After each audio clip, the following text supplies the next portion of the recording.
Et si je te disais qu'en cet instant même, tu respires à l'intérieur d'une prison invisible? Pas une prison faite de barreaux ou de murs, mais de perceptions, de croyances, d'habitudes mentales si anciennes qu'elles semblent faire partie de toi. Une prison si bien conçue que la plupart des hommes vivent et meurent sans jamais en percevoir les murs. Cette affirmation peut paraître radicale, mais elle est aussi la plus viscérale.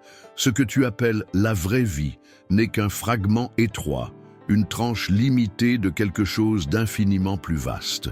Ce que tu considères comme le présent n'est rien d'autre que l'ombre de dimensions qui coexistent et s'entrelacent hors de portée des sens ordinaires. Et pourtant, tu continues à avancer, croyant que chaque pas est libre, alors qu'en vérité tu suis des lignes déjà tracées par ta propre inconscience. Georges Gurdjieff disait que l'homme ordinaire vit comme une machine. Il se croit maître de sa volonté, mais il réagit comme un automate, poussé par des forces internes qu'il ne reconnaît pas et des pressions extérieures qu'il ne comprend pas. Imagine la brutalité de ce constat. Des milliards d'êtres humains se lèvent chaque jour convaincus de choisir, alors qu'en réalité, ils ne font que répéter. Répéter des émotions héritées, des pensées conditionnées, des gestes qui ne naissent pas de la liberté, mais du conditionnement d'une société qui leur a appris à croire que la réalité est fixe et immuable. Le plus terrible, c'est que cette prison est confortable. On s'y sent en sécurité parce que tout semble connu, prévisible. Mais la prévisibilité n'est qu'un mot élégant pour désigner la captivité. Tu ne réalises pas que ton destin a été façonné par le reflet de ce que tu as projeté, sans en avoir conscience. Ce que personne ne t'a dit, c'est qu'il existe une fissure dans cette geôle, une faille par laquelle il est possible de voir que le temps n'est pas une ligne droite, mais un champ. Le passé, le présent et le futur coexistent, et ce que tu nommes réalité solide n'est qu'une des possibilités reflétées dans le miroir cosmique. Ce qui te sépare d'autres versions de ta propre vie, ce n'est ni la distance, ni la chance, ni la volonté d'un Dieu extérieur, c'est simplement l'état de conscience que tu maintiens maintenant. Et ici, la question devient insoutenable. Si tout est reflet de ce que tu portes en toi, qui es-tu en cet instant? Que reflète l'univers, tel un miroir parfait, à ton image? Il existe une tension sourde dans le fait de vivre sans percevoir la puissance qui glisse entre tes doigts. À chaque pensée répétée, à chaque peur entretenue, tu nourris une réalité qui s'organise autour de toi, sans même que tu t'en rendes compte. Il n'y a ni punition divine, ni forces occultes à l'œuvre contre toi, seulement la précision mathématique d'une loi qui ne faillit jamais. Ce que tu projettes, consciemment ou inconsciemment, devient chair, devient circonstance. La souffrance humaine naît précisément de cette utilisation aveugle d'un pouvoir qui n'a jamais cessé d'être actif. Tu continues de créer, mais tu crées comme on trébuche dans l'obscurité, renversant tout autour de toi, confondant douleur avec destinée, hasard avec fatalité. Et pourtant, la vérité est d'une simplicité tranchante. Tu es la source de tout ce que tu vois. Mais si c'est le cas, pourquoi cette révélation demeure-t-elle cachée? Pourquoi n'est-elle pas enseignée dans les écoles, écrite dans les catéchismes, célébrée sur les places publiques? Parce qu'un être humain éveillé, qui comprend qu'il peut choisir sa propre ligne de futur, devient ingouvernable. Il ne peut plus être manipulé par la peur du manque, ni séduit par des promesses de salut extérieur, ni enfermé dans des récits d'impuissance. Et tout système de contrôle repose précisément sur l'ignorance. C'est pour cela que cette sagesse a été tournée en dérision, enterrée sous l'étiquette de fantasme, dissimulée derrière des dogmes qui vendent la dépendance comme une vertu. Une population qui se croit victime des circonstances est docile. Un individu qui reconnaît qu'il est le créateur devient incontrôlable. Et pourtant, quelque chose en toi pressent que la vie ne peut pas se réduire à ce théâtre de répétition. Parfois, dans un silence profond, tu entends l'appel de quelque chose de plus grand, comme si une voix oubliée résonnait de l'intérieur en disant « Il y a plus, bien plus ». Ce sentiment est le signe avant-coureur de la faille qui s'ouvre. C'est le souvenir que la prison n'a jamais été inviolable, que tu as toujours porté la clé, mais que l'on t'a appris à oublier son existence. La seule question qui demeurait, Auras-tu le courage de franchir cette ouverture ou préféreras-tu refermer les yeux sur les murs qui t'entourent? C'est précisément là que naît l'inconfort. Si la réalité n'est qu'un reflet, alors tu ne peux plus accuser le monde, ni les autres, ni même un Dieu lointain. Il ne te reste que la responsabilité radicale de reconnaître que tu es le projecteur et non l'écran. Que chaque scène, aussi cruelle soit-elle, n'est pas un décret extérieur, mais la conséquence de l'image que tu maintiens vivante au plus intime. C'est là à la fois le fardeau et la libération. C'est la nouvelle terrible et glorieuse en même temps. Terrible parce qu'elle retire toutes les excuses, glorieuse parce qu'elle te rend tout le pouvoir. Et maintenant, face à cette révélation, une question résonne comme un coup. Si ta vie est le reflet exact de ce que tu projettes, que se passera-t-il lorsque tu oseras changer ce que tu projettes? Dès ton plus jeune âge, tu as appris à croire qu'il existait un ordre établi. Étudier, travailler, subvenir aux besoins de ta famille, payer les factures, suivre le courant. C'était comme si la vie était une route déjà pavée, avec des panneaux bien visibles et des bordures qui délimitaient ce qui était correct et ce qui ne l'était pas.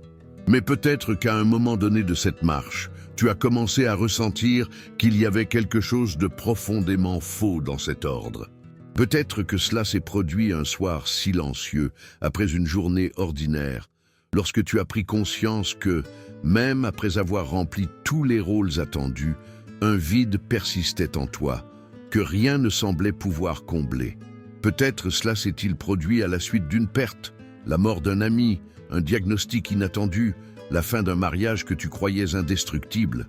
Dans ces moments-là, le ressenti est toujours le même. Toute la structure qui donnait un sens à la vie se dissout comme du papier mouillé. Et alors surgit la question, et si tout cela n'était qu'une illusion collective, maintenue pour que nous continuions à fonctionner comme des rouages dociles dans une machine sans âme? Le philosophe Georges Gurdjieff disait que la plupart des gens vivent comme des somnambules. Ils croient être éveillés, mais dorment les yeux ouverts.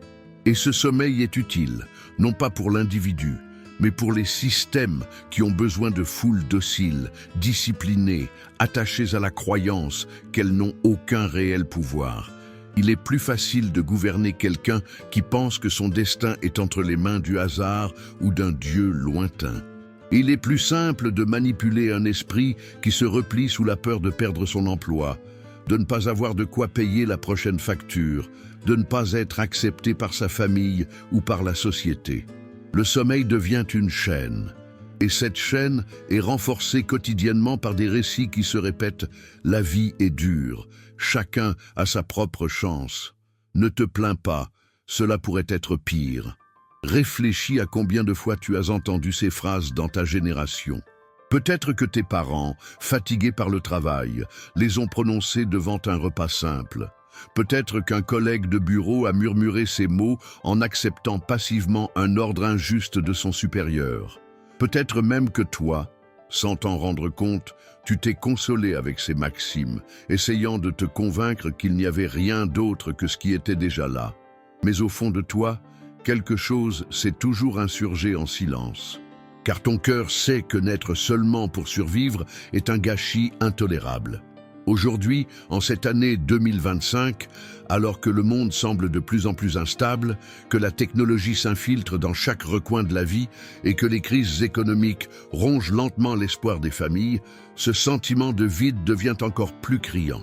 Les gens regardent leurs routines automatisées et se demandent « Pourquoi ? Pour qui ?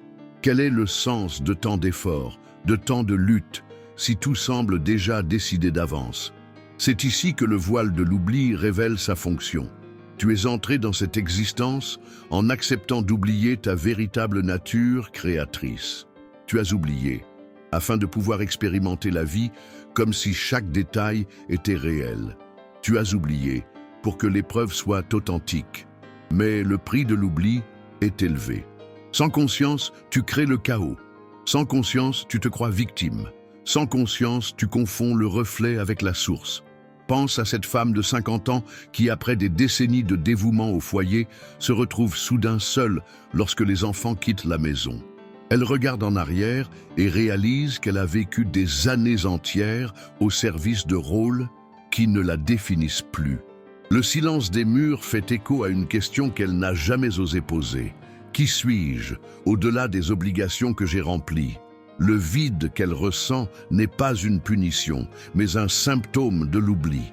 C'est l'âme qui lui dit qu'elle a toujours été plus que mère, plus qu'épouse, plus que fille.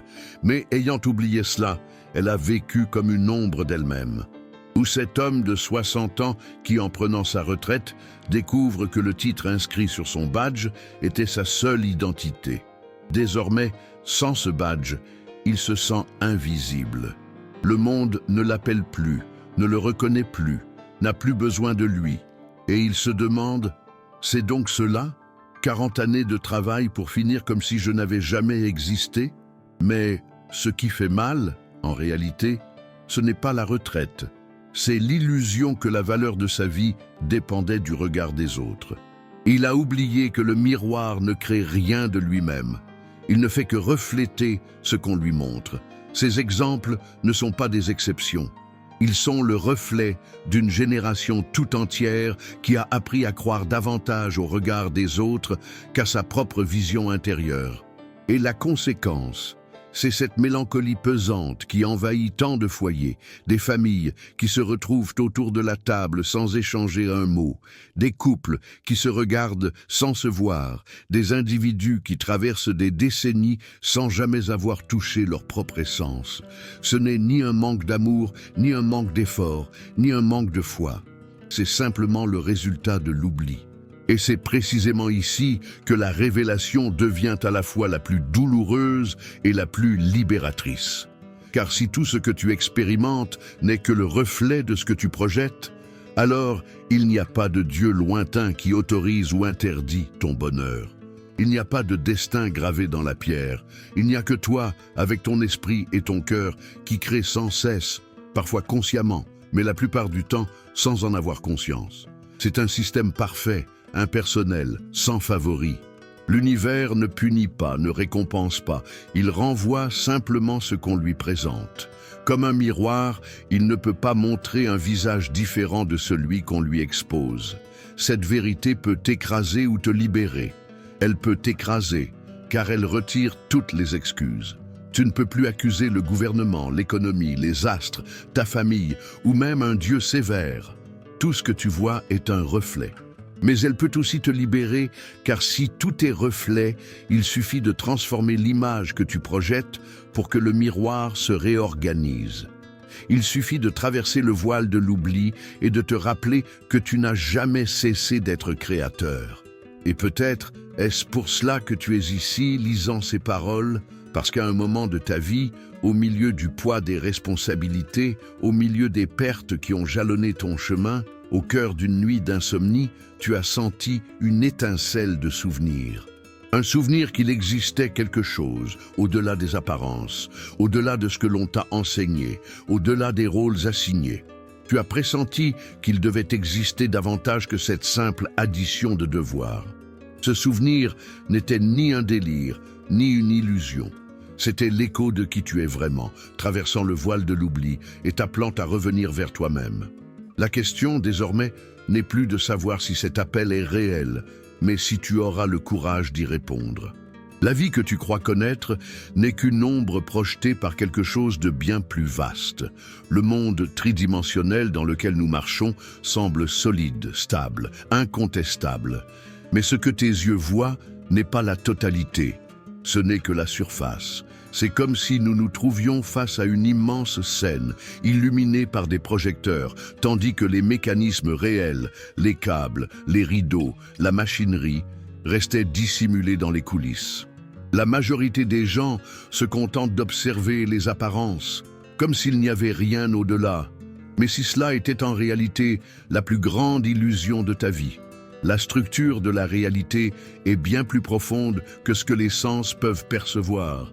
Le point donne naissance à la ligne s'ouvre en plan, le plan se déploie en espace. Jusqu'ici, tout semble logique.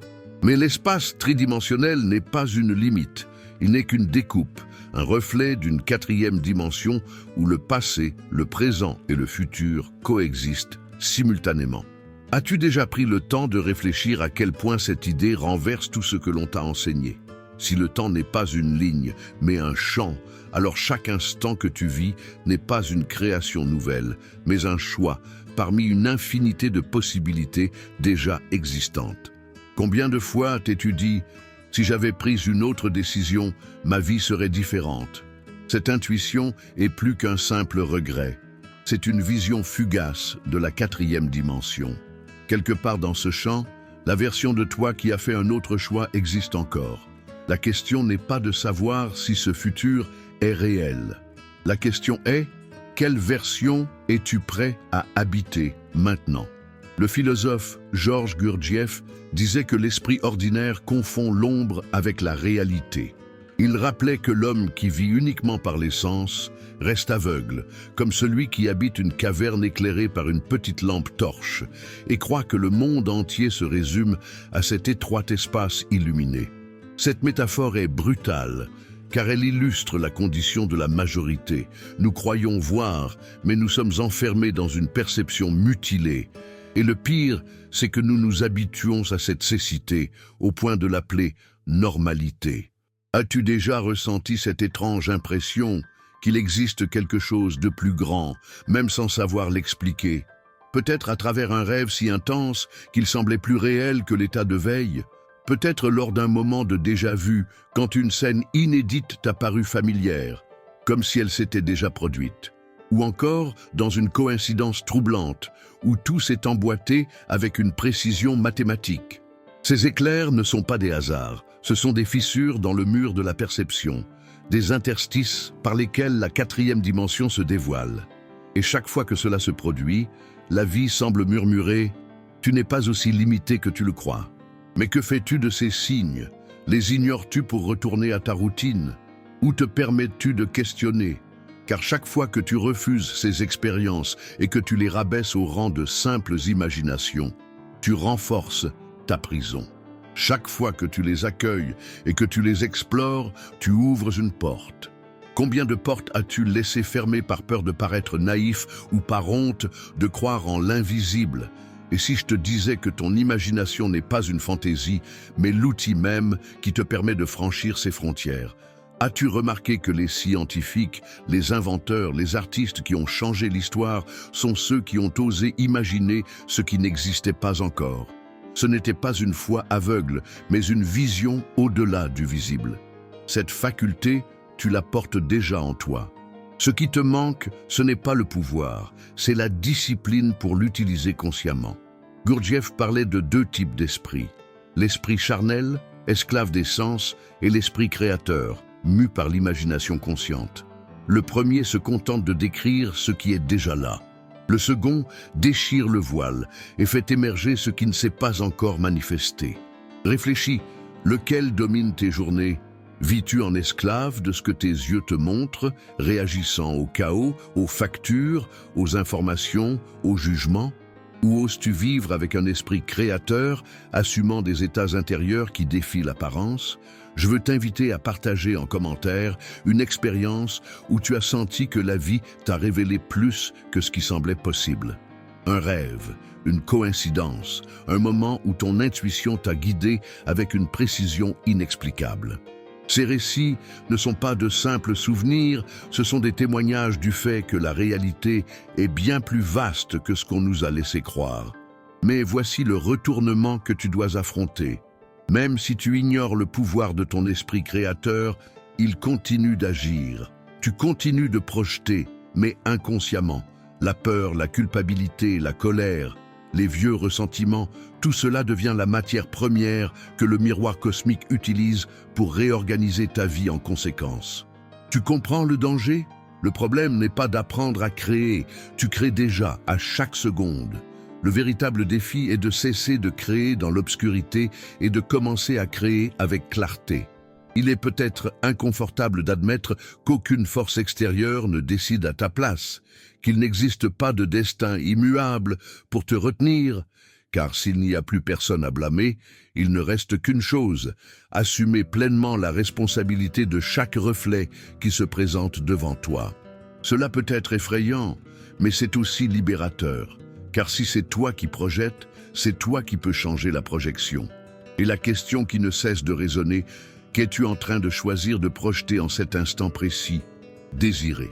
Ce mot, si banalisé, porte en lui un secret que la majorité n'a jamais osé regarder en face. Depuis l'enfance, on nous enseigne à nous méfier de nos désirs. Ne veux pas trop, sois modeste, contente-toi de ce que tu as. Qui rêve trop finit déçu.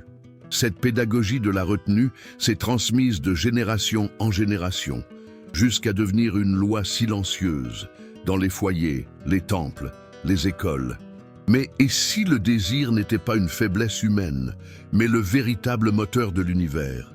Et si ce que tu appelles volonté était en réalité la preuve qu'une chose existe déjà dans une autre dimension, attendant simplement ta permission pour se manifester? Réfléchis bien à cela. Le simple fait de désirer quelque chose est déjà la preuve que c'est possible. Le désir ne surgit jamais du néant.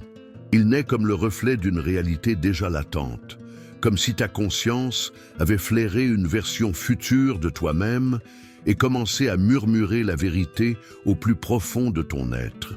Le problème, c'est que nous avons appris à étouffer ces signaux. Combien de fois as-tu fait taire ton cœur, te disant que c'était impossible, que c'était trop tard, que c'était trop grand pour toi? Combien de projets ont été enterrés vivants parce que tu as cru davantage à la peur qu'à cette flamme qui brûlait à l'intérieur? Les anciens n'avaient pas cette vision moralisatrice du désir. Pour eux, le désir était l'élan même de la vie. Dans les mythologies antiques, même les dieux étaient animés par le désir, de créer des mondes, d'expérimenter, de se découvrir à travers les formes. La science moderne, curieusement, confirme quelque chose de similaire. Elle observe que tout dans le cosmos tend vers le mouvement, l'expansion, la recherche de complexité. C'est comme si les atomes eux-mêmes désiraient s'unir pour former des molécules, et les molécules pour créer des organismes. Pourquoi en serait-il autrement en toi? Mais voici une vérité plus difficile à regarder en face. Tout désir, sans exception, comporte une part de gain personnel. Il n'existe aucun désir entièrement altruiste. Et voici le retournement. Ce n'est pas un défaut, c'est le plan même de la création. Le tout s'est fragmenté en une infinité de consciences, précisément pour goûter la joie du désir et de sa réalisation à travers chaque point de perception unique. Quand tu désires, ce n'est pas simplement toi qui veux, c'est l'univers qui explore une nouvelle possibilité à travers toi. Alors pose-toi cette question. Combien de désirs profonds as-tu étouffé? Non pas parce qu'ils étaient mauvais, mais parce que tu avais peur d'avoir l'air égoïste, alors qu'ils étaient l'expression même du mouvement créateur. Voici l'histoire d'une femme qui, à 50 ans, a décidé d'apprendre à jouer du piano. Elle portait ce désir depuis sa jeunesse, mais elle l'avait refoulé, convaincue qu'elle devait être raisonnable, s'occuper de sa famille, payer les factures, remplir son rôle.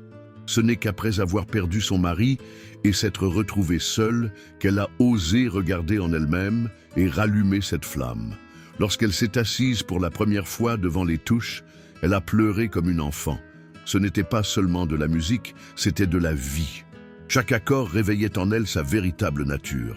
Ce désir qu'elle avait jugé futile pendant des décennies était en réalité la preuve qu'une version d'elle-même existait déjà ailleurs, attendant d'émerger. Et ce récit n'est pas isolé. Combien de personnes, à l'âge mûr, avouent n'avoir jamais vécu ce qu'elles désiraient vraiment? Des hommes qui ont toujours voulu peindre, mais se sont repliés sous le poids d'un travail rigide.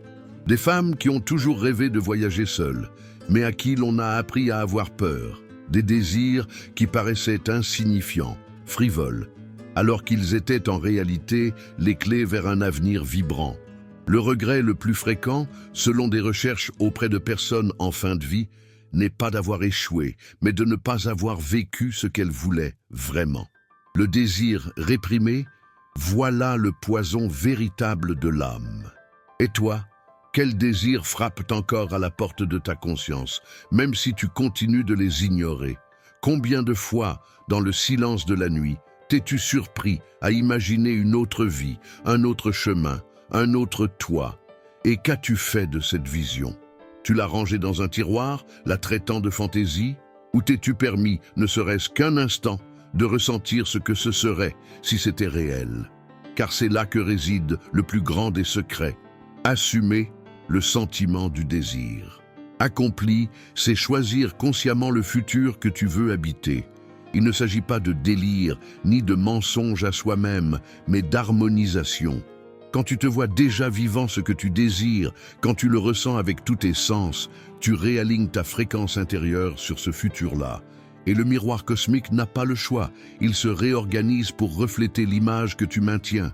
C'est un mécanisme impersonnel, aussi précis que la gravité. La seule différence, c'est que l'on t'a appris à croire à la gravité du sol, mais pas à celle de l'esprit. Et pourtant, même en sachant cela, tu continues peut-être à douter. Pourquoi ce savoir n'est-il pas enseigné dans toutes les écoles, dans tous les livres, sur toutes les chaires? Parce qu'il détruit la logique du contrôle. Une société d'individus qui reconnaissent leurs désirs comme des cartes vers des futurs possibles ne se laisse plus enfermer dans les récits de l'impuissance. Comment maintenir un peuple en servitude si chacun sait qu'il peut choisir un autre destin? C'est pour cela que l'on a fait du désir un ennemi. C'est pour cela qu'on t'a appris à te méfier de ce qui bat dans ton cœur. Alors laisse-moi te poser une dernière question, une provocation douce mais radicale.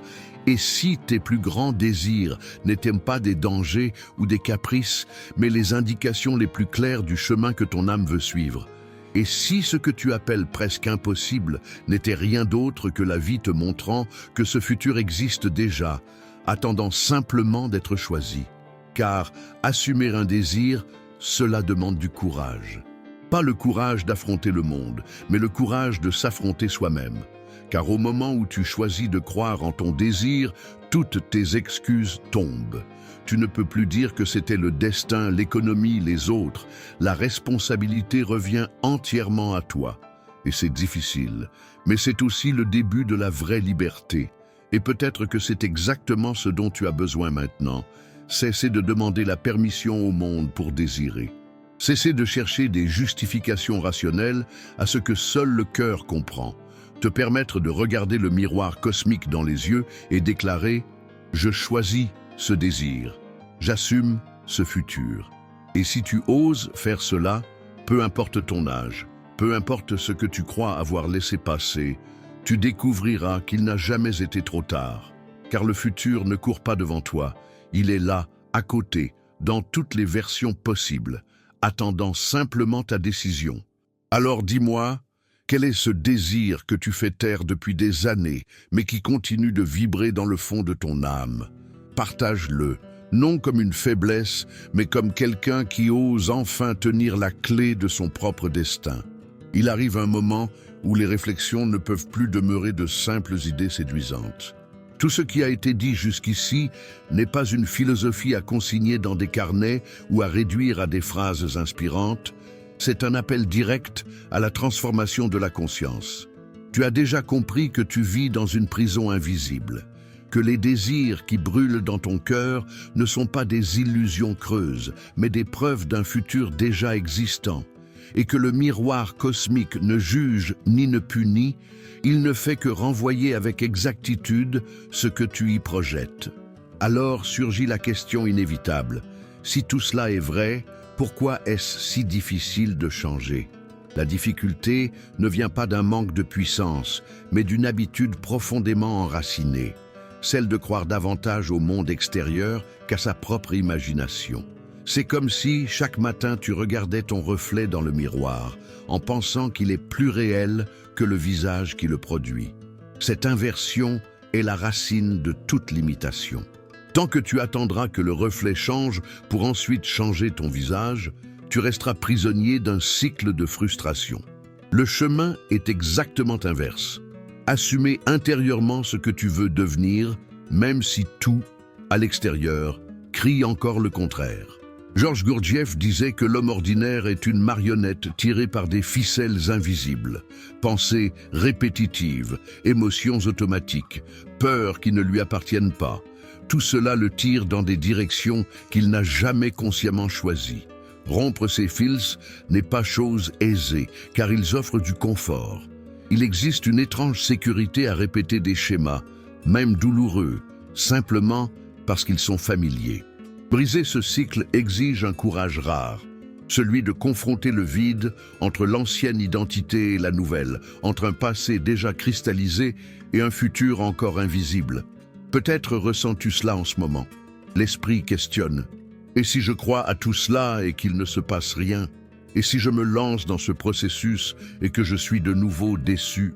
Ces questions sont compréhensibles, mais elles dissimulent un piège. Ce que nous appelons « rien ne se passe » est déjà un résultat. C'est la répétition de l'ancien reflet, nourri par ton manque de foi. Quand tu abandonnes trop tôt la pratique, quand tu cèdes à l'impulsion de chercher des preuves extérieures, tu signes toi-même l'échec. Non pas parce que le mécanisme ne fonctionne pas, mais parce que ta foi a été troquée contre l'impatience de résultats immédiats. La vie teste toujours la sincérité de ton intention à travers un intervalle entre la semence et le fruit. Cet espace, que tant confondent avec le silence ou l'absence, est en réalité le sol où une nouvelle réalité commence à s'enraciner. C'est dans ce temps-là que tu es appelé à maintenir ta vision intérieure, même si le monde extérieur ne la valide pas encore. Et là se trouve le véritable point de basculement. Fais-tu davantage confiance au vacarme des apparences ou au silence assuré de ton cœur? Regarde ta propre histoire. Combien de fois quelque chose n'est-il arrivé qu'après que tu aies déjà abandonné? Lorsque la vie semblait te contredire et soudain, sans avertissement, une porte s'est ouverte? Ce n'était pas un hasard. C'était la récolte de graines que tu avais semées auparavant, même inconsciemment. Maintenant, imagine ce qui se produirait si tu décidais de semer consciemment, d'arroser avec discipline et de rester ferme jusqu'à la moisson. Que pourrait-il naître dans ta vie si tu ne renonçais pas à ce que tu sais, au fond de ton âme, être tien? C'est à ce moment du chemin que beaucoup prennent peur, car ils comprennent le poids de la responsabilité. Il n'y a plus d'endroit où fuir. Si tout est reflet, il n'y a plus de coupables extérieurs à désigner. Tu es le créateur, que tu en sois conscient ou non. Et cette vérité peut t'écraser ou libérer. Écraser, si tu choisis de rester dans le rôle de victime, en attendant que quelqu'un vienne te sauver. Libérer, si tu choisis d'assumer que, même si tu ne peux pas changer le passé, tu peux à chaque instant choisir dans quel futur tu veux habiter. Gurdjieff avertissait que seule une minorité s'éveille réellement à cette possibilité.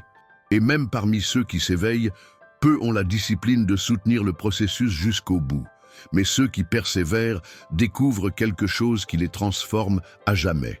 Le monde extérieur est plastique, malléable, obéissant à la fermeté intérieure. Les synchronicités se multiplient, les obstacles apparemment immenses s'évanouissent et ce qui semblait auparavant impossible commence à se matérialiser avec une facilité déconcertante. C'est comme si la réalité n'attendait que ton ordre clair. Nous en arrivons donc à ce point où la réflexion doit devenir pratique. Tu as compris que le désir n'est pas un caprice, mais une boussole. Tu as reconnu que la réalité est un miroir, non un souverain. Tu as perçu que la clé se trouve toujours dans ta conscience et non dans les circonstances extérieures. Le pas suivant ne peut plus être seulement intellectuel, il doit être actif. Non pas un acte extérieur immédiat, mais un mouvement intérieur, là où tout commence réellement. Car le véritable changement ne se proclame pas avec de belles paroles, il se scelle dans des états de conscience soutenus avec discipline. Ainsi, à la fin de ce parcours d'idées, la question n'est plus « est-ce réel ?» mais « que vas-tu faire de cette vérité ?» Le prochain mouvement ne dépend ni de moi, ni du monde, ni du temps. Il dépend uniquement de toi. Et c'est précisément cela qui nous mène au moment le plus décisif, transformer le savoir en pratique. Maintenant, avant de continuer, regarde en toi et choisis avec clarté ce que tu désires vraiment. Car à l'étape suivante, tu recevras un plan concret, une technique précise, une pratique capable de redéfinir non seulement ton lendemain, mais le cours entier de ton existence. Es-tu prêt à faire ce pas? C'est maintenant le moment où toute réflexion doit devenir expérience. Tu as déjà parcouru le territoire des idées, tu as déjà été provoqué par des questions inconfortables, tu as déjà ressenti, au plus intime, la force de te reconnaître comme créateur de ton propre destin. Mais rien de tout cela n'aura de valeur si cela demeure une simple inspiration passagère. La transformation ne se produit pas dans le champ du « j'ai compris », mais seulement dans le champ du « je fais ». Voilà pourquoi ce qui suit n'est pas de la théorie. C'est un plan vivant conçu pour que tu l'appliques dans ta vie quotidienne avec simplicité et profondeur. Une science qui consiste à sélectionner l'avenir que tu choisis de vivre. Première étape, la clarté absolue. Il ne suffit pas de dire « je veux être heureux » ou « je veux avoir la paix ». L'esprit créateur ne répond pas aux vagues généralités, tout comme un navigateur ne peut pas conduire un bateau vers n'importe quel endroit. Tu dois nommer avec une précision chirurgicale ce que tu désires. Demande-toi, qu'est-ce que je veux voir reflété dans ma vie dans 6 mois? Quel changement concret est-ce que je veux expérimenter? Écris-le dans un cahier qui sera uniquement le tien, un espace sacré où tu enregistres la réalité choisie. Ne t'inquiète pas de savoir comment cela se réalisera. Ta seule tâche est de définir ce que tu veux être, avoir ou vivre. Deuxième étape, construire la scène. Mais attention, il ne s'agit pas d'imaginer le moment exact où le désir s'accomplit, mais un événement naturel qui viendrait après. Si tu désires un nouvel emploi, ne te limite pas à imaginer l'entretien. Crée une scène où tu parles avec un ami quelques semaines plus tard et tu dis « Je suis tellement heureux dans mon nouveau poste ». Si tu désires la santé, ne visualise pas seulement le diagnostic du médecin, mais imagine-toi courant dans un parc, sentant ton corps léger et plein d'énergie. La clé est de créer une expérience qui suppose déjà le désir accompli, comme s'il s'agissait d'un souvenir de l'avenir. Troisième étape, entrer dans la pratique lorsque le corps est au repos. Choisis un moment de la journée, de préférence le soir, avant de dormir. Allonge-toi, ferme les yeux et permets à ton corps de devenir secondaire. Cette transition est puissante, car l'état entre veille et sommeil est la fente par laquelle la 4e dimension devient plus accessible. Respire profondément, relâche la tension des muscles et permets-toi d'entrer dans une détente profonde. Quand tu sens que tu es à la lisière du sommeil, transporte ton esprit vers la scène que tu as construite. 4e étape, vivre à l'intérieur de la scène. Ne sois pas spectateur, ne regarde pas comme si c'était un film. Entre dedans, ressens la texture des objets, le ton de la voix des personnes, la lumière de l'environnement, la chaleur ou la fraîcheur de l'air. Touche, respire, vois, écoute. Le détail sensoriel donne du poids à l'expérience. Mais surtout, ressens l'émotion. Le sentiment d'avoir déjà atteint ce que tu désires est ce qui aligne ta conscience sur l'avenir correspondant. L'émotion est la signature vibratoire qui ouvre la porte de la dimension choisie. 5e étape, la répétition disciplinée. N'attends pas des résultats immédiats. Tout comme une graine met du temps à percer la terre, la réalité a besoin d'un délai pour se réorganiser. Ta fonction n'est pas de surveiller le quand, mais de persévérer dans le comment. Chaque soir, retourne à la scène. Si nécessaire, garde-la courte, avec un geste simple et chargé de sens. Une poignée de main, une étreinte, une brève parole. Répète-la jusqu'à ce qu'elle paraisse aussi réelle qu'un véritable souvenir. 6e étape, soutenir le choix pendant la journée. Cela ne veut pas dire nier la réalité apparente, mais cohabiter avec elle sans lui céder. Tu peux avoir un compte bancaire vide et, en même temps, te sentir prospère dans ta conscience. Tu peux vivre seul et pourtant te sentir aimé. Tu peux ressentir des symptômes physiques et malgré cela vivre intérieurement la santé. Le monde extérieur criera le contraire, mais c'est là l'épreuve. Demeurer dans la vision intérieure jusqu'à ce que le miroir s'ajuste. 7e étape, cultiver la vigilance sur les états intérieurs. Observe tes pensées, tes paroles et tes émotions. Demande-toi dans la journée, qui suis-je en train d'être maintenant ? Si tu remarques que tu es revenu à l'ancien état de peur ou de manque, retourne mentalement à la scène choisie. Reprends le sentiment. Cette pratique constante est semblable à l'alignement d'une boussole qui tend à se dévier. À chaque réalignement, tu renforces la direction. 8e étape, remercier comme si tu avais déjà reçu. La gratitude est le langage qui scelle la conviction. En remerciant à l'avance, tu envoies au miroir cosmique le signal que la réalité est déjà la tienne. Répète intérieurement « Merci » parce que c'est déjà réel. Fais-en une habitude silencieuse durant la journée. Remercie non pas comme une espérance, mais comme une certitude. Ce plan n'est pas compliqué, mais il exige quelque chose que peu sont disposés à offrir, la discipline intérieure. Dans une société qui idolâtre l'immédiateté, tu es invité à faire confiance à l'invisible, à agir comme si la récolte était déjà assurée, même quand rien n'a encore germé en surface. Cette discipline est ce qui distingue les rêveurs fragiles des créateurs conscients. Tu peux te demander « Et si j'échoue ?» Mais la vraie question est autre. « Et si je réussis ?» Et si la vie répond réellement à mes choix intérieurs? Cette possibilité peut t'effrayer, car elle signifie que, dorénavant, tu ne pourras plus jamais dire que tu n'as pas de pouvoir. Et c'est là la responsabilité la plus radicale, t'assumer comme l'auteur de ta propre réalité. À partir d'aujourd'hui, tu n'es plus spectateur des théories. Tu as entre les mains une méthode, une pratique, un chemin. Tout ce qu'il reste à faire, c'est de le mettre en action. Pas demain, pas quand tu auras du temps, pas quand les conditions sembleront meilleures, mais maintenant, ce soir, avant de dormir, construis ta scène. Entre dedans, endors-toi avec elle et répète jusqu'à ce que le monde extérieur n'ait pas d'autre choix que de refléter ce que tu as décidé d'être. Si ces paroles ont touché quelque chose de profond en toi, si elles ont eu du sens, si elles ont éveillé des souvenirs ou provoqué de nouvelles questions, partage ton expérience dans les commentaires. Cet espace fait partie de la pratique. Déclarer publiquement ce qui a déjà commencé en toi est le premier pas vers l'acceptation de ta nouvelle réalité. Et si tu veux continuer à marcher avec nous sur ce chemin de découverte de soi et d'éveil, abonne-toi à la chaîne, aime cette vidéo et partage-la avec quelqu'un qui a aussi besoin de se rappeler du pouvoir qu'il a toujours porté.